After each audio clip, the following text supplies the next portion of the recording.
IIG education and development trust निर्मित मस्त मराठी कट्टा प्रस्तुत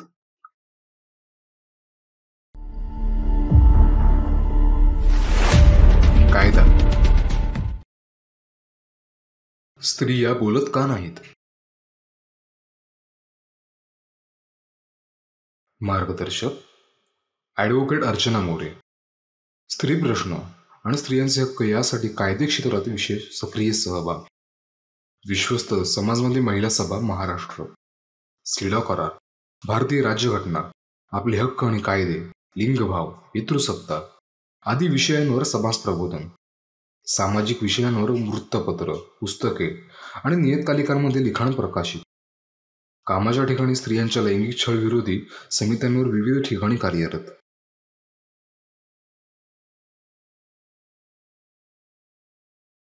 स्त्रिया बोलत का नाहीत?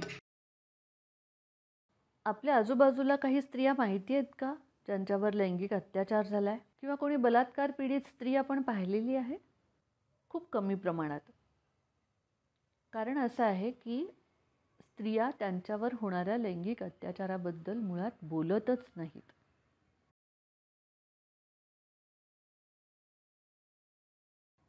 एका सर्वेक्षणामध्ये असं दिसलेलं आहे की एकूण लैंगिक अत्याचार झालेल्या स्त्रियांपैकी फक्त 30% स्त्रिया त्यांच्यावर झालेल्या अत्याचारांबद्दल कुणाशी तरी बोलतात. मग त्यातल्या खूप कमी प्रमाणात स्त्रिया पोलीस स्टेशनला जातात किंवा कोर्टापर्यंत जातात. का बरं बोललं जात नाही लैंगिक अत्याचारांबद्दल? अनेक कारणांपैकी एक कारण म्हणजे आपल्याला कायद्याची माहितीच नसते. समजा कायद्याची माहिती असली तरी लैंगिक अत्याचाराला साक्षी पुरावे नसतात. त्यामुळे आपल्यावर झालेले अत्याचार आपण कोर्टात सिद्ध करू शकू का याच्याबद्दल खूप साशंकता असते. समजा आपण लैंगिक अत्याचाराबद्दल, बलात्काराबद्दल उघडपणे बोललो तर नातेवाईक आपल्याला एकटं पाडतील, असे नातेसंबंध तुटण्याबद्दलची खूप भीती स्त्रियांच्या मनात असते. अजून प्रकार हा पण आहे की पोलिसांशी आपला काही फार संपर्क नसतो. त्यामुळे पोलीस स्टेशनमध्ये आपलं म्हणणं ऐकून घेतलं जाईल का? पोलिसांकडे आपला गुन्हा नीट नोंदवला जाईल का? आणि गुन्हा नोंदवल्यानंतर कोर्टामध्ये वकील आपल्याला मदत करतील का? असे अनेक प्रश्न पोलिसांच्या आणि न्यायालयाच्या कार्यपद्धतीबद्दल पण आपल्याला असतात. आणि अशा अनेक कारणांनी स्त्रिया तक्रार नोंदवायला पुढाकार घेत नाहीत.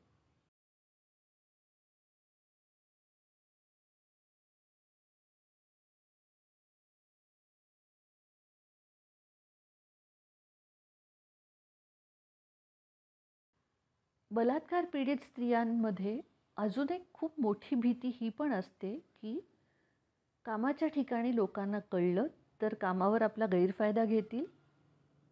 एका व्यक्तीने अत्याचार केला तर इतर व्यक्तीसुद्धा आपला गैरफायदा घेतील. आणि सर्वात महत्त्वाचं म्हणजे आपल्याला कामावरून काढून टाकतील. म्हणजे चरितार्थाचं, रोजगाराचं साधन बुडेल, ही पण भीती असते.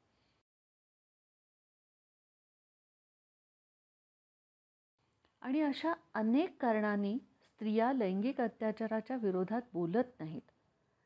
आणि स्त्रियांनी बोलतं व्हावं यासाठी सर्वात महत्त्वाचं म्हणजे कायद्याबद्दल स्त्रियांना विश्वास वाटला पाहिजे. हा कायद्याबद्दल विश्वास वाटण्याचा प्रवास सुरू होतो तो म्हणजे कायदा समजून घेण्यानं. त्यामुळे आपण बलात्कारासंदर्भात, लैंगिक अत्याचारासंदर्भात भारतीय दंडविधान संहितेमध्ये काय तरतुदी सांगितलेल्या आहेत त्या समजून घेतल्या पाहिजे. स्त्रिया लैंगिक अत्याचाराच्या विरोधात बोलत नाहीत त्याची अजून एक महत्त्वाचं आणि नाजूक कारण म्हणजे जेव्हा बलात्कार करणारा व्यक्ती हा तिच्या जवळच्या नात्यातला असतो. लक्षात ठेवूयात की आपण बोललो नाही तर अत्याचार आपोआप थांबणार नाहीत.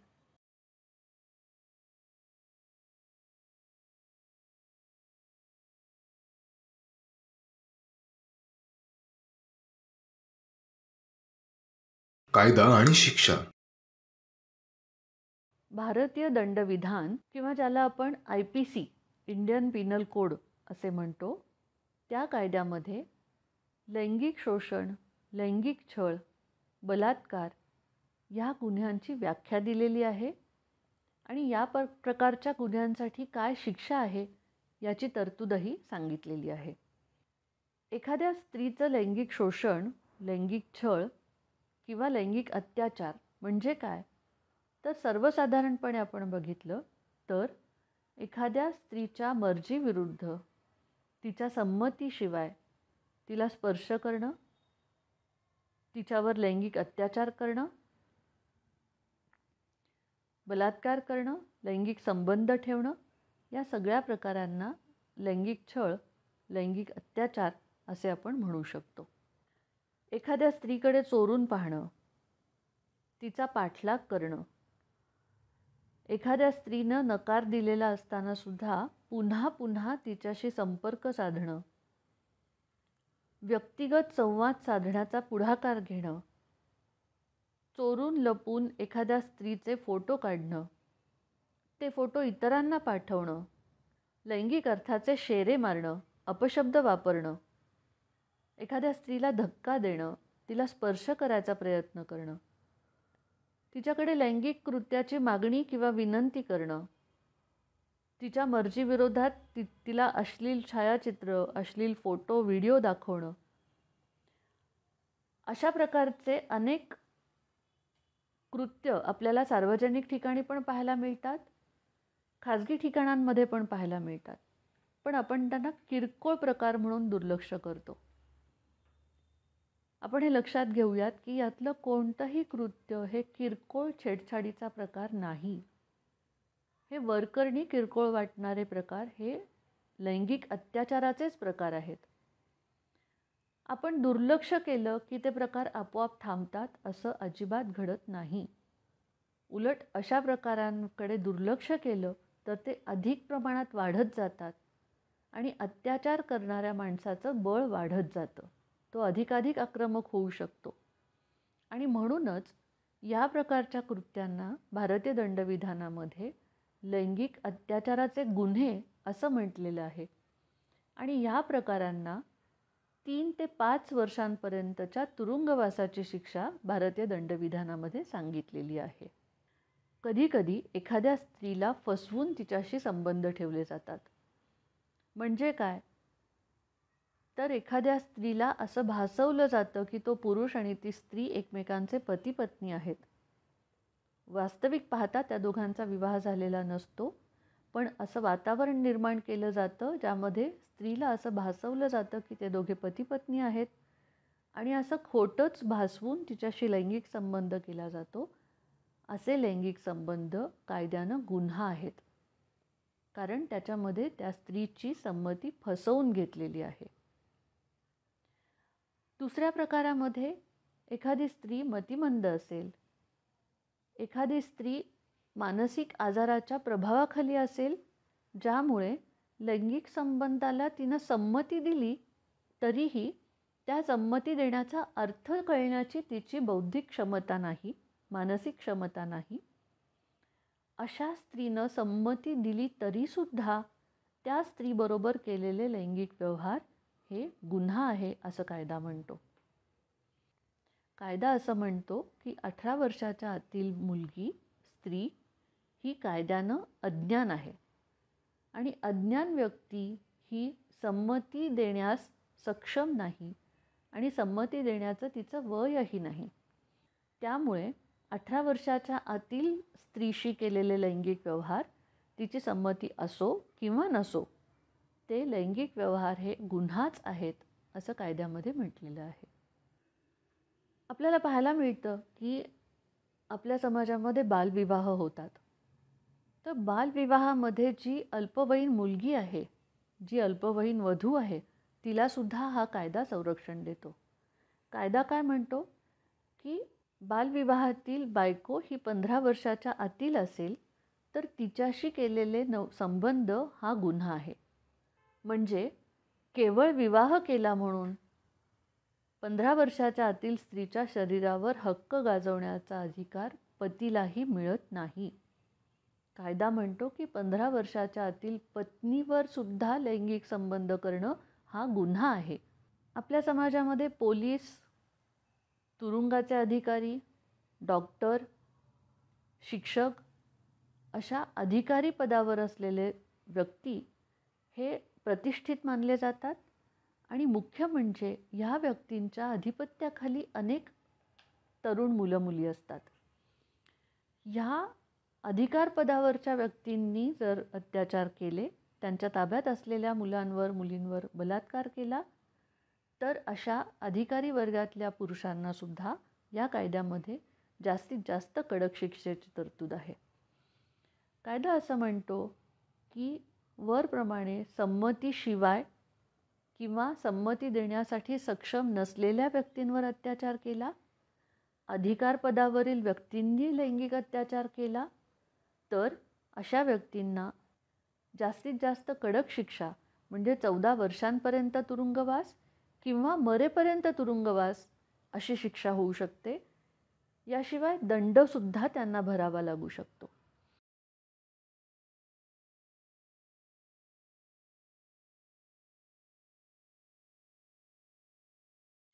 आणि त्यांनी भरलेल्या दंडाची जी रक्कम असेल, ती रक्कम पीडित व्यक्तीला तिचं आयुष्य उभं करण्यासाठी मदत म्हणून ती रक्कम दिली जाते. आणि अशा गंभीर प्रकारच्या बलात्काराच्या गुन्ह्यासाठी कायद्यामध्ये फक्त तुरुंगवासाची नाही, तर देहदंडाची शिक्षा म्हणजे फाशीची शिक्षासुद्धा देता येऊ शकते, असं कायद्यामध्ये तरतूद आहे. पोलीस स्टेशनमध्ये तक्रार नोंदवताना आपल्याला ऐकायला मिळत असेल की न्यायालयामध्ये एखादी बलात्काराची तक्रार गेली आणि त्या केसमध्ये पुरावे नाहीत म्हणून आरोपी निर्दोष सुटला. आता का घडतं असं? त्याचं एक कारण असंही आहे की पोलीस स्टेशनमध्ये तक्रार नोंदवण्यापूर्वी आपण पुरेशी काळजी घेतलेली नसते. म्हणजे काय? तर बलात्कार झाला आहे आणि तातडीनं पोलीस स्टेशनमध्ये तक्रार नोंदवली गेली आहे, तर अशा बलात्काराच्या प्रकरणामध्ये पुरावे मिळणं तुलनेनं शक्य होतं.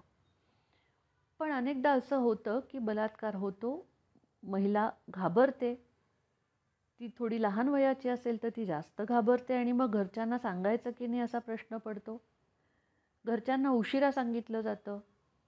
मग घरातले सुद्धा तक्रार करायची की नाही ह्याचा निर्णय घ्यायला वेळ लावतात आणि तक्रार नोंदवायला जितका उशीर लावला जातो तितके तक्रारीचे पुरावे, साक्षी ह्या पुसल्या जाण्याची शक्यता असतात. आणि म्हणून प्रत्येक व्यक्तीनं हे लक्षात ठेवलं पाहिजे की लैंगिक अत्याचाराचा प्रकार घडला तर शक्य तितक्या लवकर पोलिसांमध्ये त्याची खबर नोंदवली पाहिजे.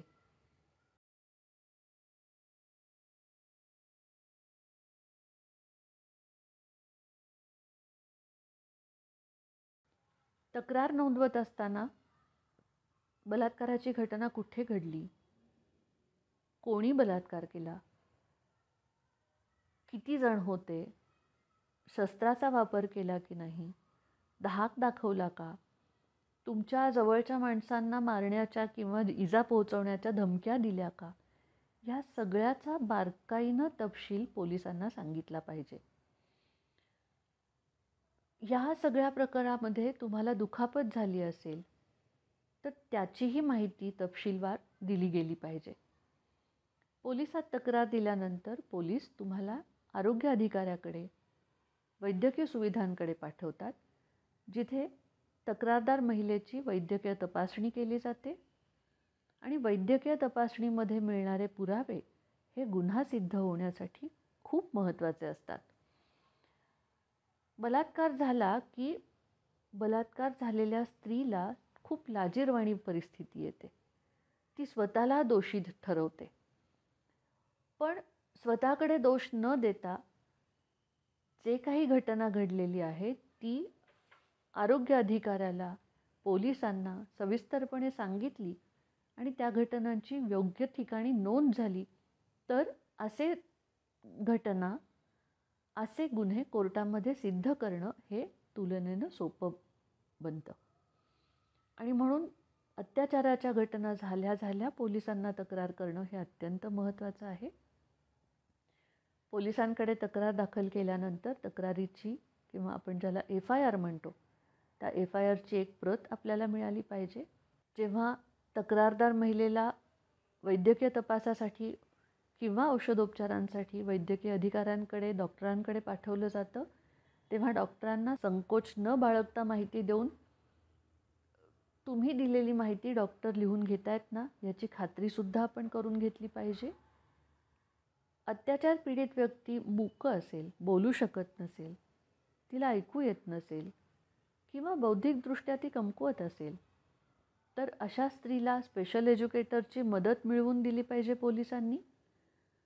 याशिवाय अशी अत्याचार पीडित व्यक्ती तक्रार नोंदवते तेव्हा तिचे कोणीतरी नातेवाईक किंवा कुटुंबीय, जवळचे व्यक्ती, सामाजिक संस्थेची व्यक्ती अशा कोणीतरी एक सज्ञान व्यक्तीला तिच्याबरोबर असण्याची परवानगी मिळते आणि त्या सज्ञान व्यक्तीनं ती मुलगी अत्याचार पीडित व्यक्ती सांगते ती माहिती नोंदवली जाते ना याच्यावर बारकाईनं लक्ष ठेवलं पाहिजे. तक्रारदार महिला निरक्षर असेल किंवा भांबावलेली असेल तर तिने दिलेली माहिती लिहून घेतल्यानंतर पोलिसांनी लिहिलेला अहवाल तिला पूर्ण बारकाईनं आणि शांतपणे तिला समजेल अशा भाषेत वाचून दाखवला पाहिजे. कारण महिला सांगते तीच माहिती तशाच पद्धतीनं FIRमध्ये नोंदवली जाते ना हे पाहणं पोलिसांची जबाबदारी आहे. पोलिसांना महिलेने सांगितलेल्या माहितीमध्ये फेरफार करण्याचा काहीही अधिकार नाही. तक्रारदार महिलेने तक्रार नोंदवल्यानंतर पोलिसांनी पंचनामा करायचा आहे, साक्षी पुरावे गोळा करायचे आहेत, साक्षीदारांचे स्टेटमेंट्स घ्यायचे आहेत. घटनास्थळी पोलीस जेव्हा पंचनामा करतात तेव्हा पंचांनी सांगितलेली माहिती पोलिसांनी नोंदवली आहे ना हे पण आपण बघितलं पाहिजे. आणि ह्या सगळ्या माहितीच्या संकलनानंतर पोलीस जेव्हा कोर्टात केस दाखल करतात तेव्हा त्या केसचा नंबर आपल्याकडे असला पाहिजे. फिर्यादीने किंवा तक्रारदार महिलेनी FIR नंबर आणि कोर्ट केस नंबर याच्या मदतीनं आपल्या केसचा पाठपुरावा न्यायालयामध्ये केला पाहिजे.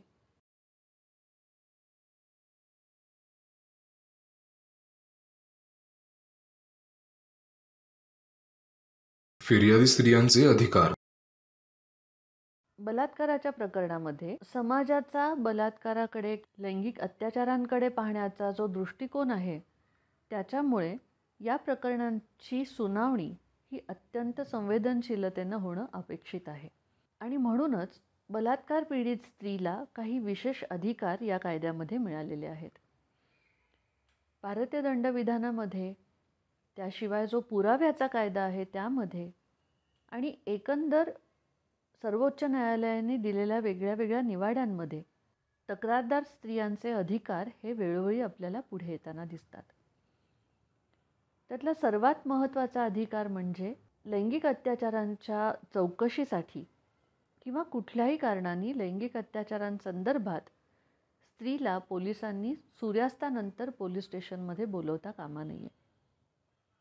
ही महिला जर अल्पवयीन असेल तर तिच्यावर झालेल्या अत्याचाराचा तपास करत असताना पोलिसांनी खाकी वर्दीमध्ये तिच्या घरी जायचे नाही आहे.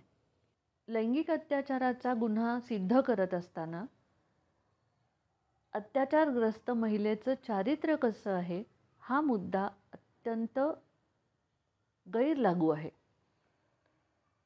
त्या स्त्रीचं पूर्वीचं लैंगिक आचरण, तिचा पूर्वीचा लैंगिक अनुभव आणि आता तिच्यावर झालेले लैंगिक अत्याचार याचा कोणताही संबंध न्यायालयानंही जोडायचा नाही आहे आणि पोलिसांनीही जोडायचा नाही आहे. थोडक्यात म्हणजे अत्याचारित स्त्रीच्या पूर्वीच्या चारित्र्याचा संबंध जोडून तिच्यावर आत्ता झालेल्या लैंगिक छळाला कमी लेखणं हे चालणार नाही असं कायद्यामध्ये स्पष्ट सांगितलेलं आहे. लैंगिक अत्याचाराकडे बघण्याचा दृष्टिकोन जो समाजाचा दूषित आहे त्याच्यामुळे अत्याचार पीडित स्त्रीला पुन्हा नव्यानं आयुष्यात उभं राहणं ही बाब खूप अवघड होऊन बसते. आणि म्हणूनच अत्याचार पीडित स्त्रियांसाठी विशेष आर्थिक मदतीची योजना शासनाने केलेली आहे. महाराष्ट्रामध्ये त्याला आपण मनोधैर्य योजना म्हणतो किंवा एकंदर देशामध्ये बलात्कार पीडित स्त्रियांच्या नुकसान भरपाईची योजना असंही त्याला म्हटलं जातं. मग लैंगिक अत्याचाराची तक्रार जेव्हा महिला नोंदवते तेव्हा तिला काही आर्थिक मदत तातडीनं देण्याची सोय या योजनेमध्ये आहे. महिलांना कधीकधी या योजनेची माहिती असेल तर त्या स्त्रिया स्वतः या योजनेसाठी अर्ज करतात. अनेक स्त्रियांना या योजनेची माहिती नसते. अशा वेळेला न्यायालयात तक्रार दाखल केल्यानंतर न्यायाधीश तिचा अर्ज ह्या योजनेची मदत मिळण्यासाठी पाठवतात किंवा पोलिसांनीसुद्धा तसंच तिला मदत करणाऱ्या सामाजिक संस्थांनीसुद्धा तिला या योजनेची माहिती द्यायची आहे आणि आर्थिक मदतीसाठी तिचा हा अर्ज योग्य यंत्रणेकडे पाठवायचा आहे. आता ही विशेष यंत्रणा म्हणजे कोण? तर जिल्ह्याच्या पातळीवर विधी सेवा प्राधिकरण किंवा मोफत विधी सेवा प्राधिकरण जे आहे त्या प्राधिकरणाकडे पीडित महिलेचा अर्ज पाठवला जातो. प्राधिकरणाकडे येणाऱ्या अर्जांची छाननी केली जाते आणि तातडीनं मदत आवश्यक असेल तर तशी उपाययोजना करून त्या महिलेला तातडीची आर्थिक मदत मिळवून देण्यासाठी प्राधिकरण तातडीनं कार्यवाही करतं. ही तातडीची मदत म्हणजे काय? तर लैंगिक अत्याचाराच्या प्रकरणानंतर काही स्त्रियांना घरातून हाकलून देतात. काही स्त्रियांना दुखापत झालेली असते त्यामुळे त्या काम करू शकत नाहीत. नांदत असलेल्या स्त्रीला सासरचे लोक घरात येऊ नको म्हणतात. अशा वेळी मित्रमैत्रिणी नसतात, सासरचे नसतात, बाहेरचे नातेवाईक नसतात आणि मग या स्त्रियांच्या अन्न, वस्त्र, निवाराच्या प्राथमिक गरजांची मोठी वंचना, मोठे प्रश्न निर्माण होतात. आणि हे प्राथमिक प्रश्न सोडवण्यासाठी त्यांना निवाराची गरज असते.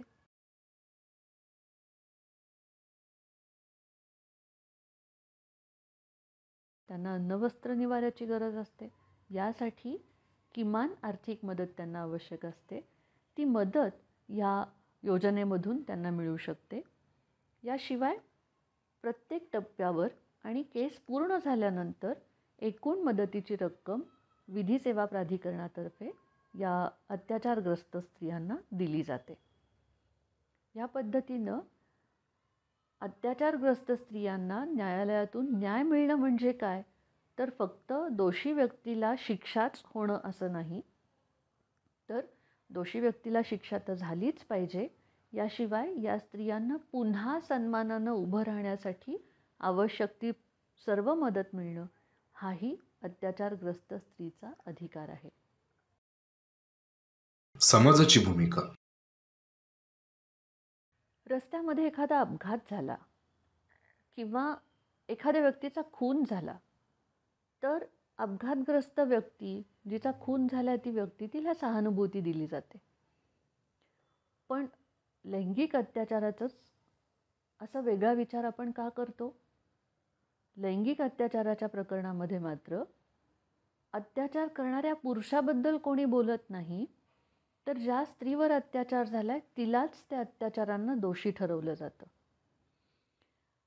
त्या स्त्रीनंच पुरुषाला भुलवलं असेल, ती स्त्रीच कपडे कमी घालते म्हणून तिच्यावर अत्याचार होतात, तिचंच वागणं नीट नाही म्हणून होत असतं.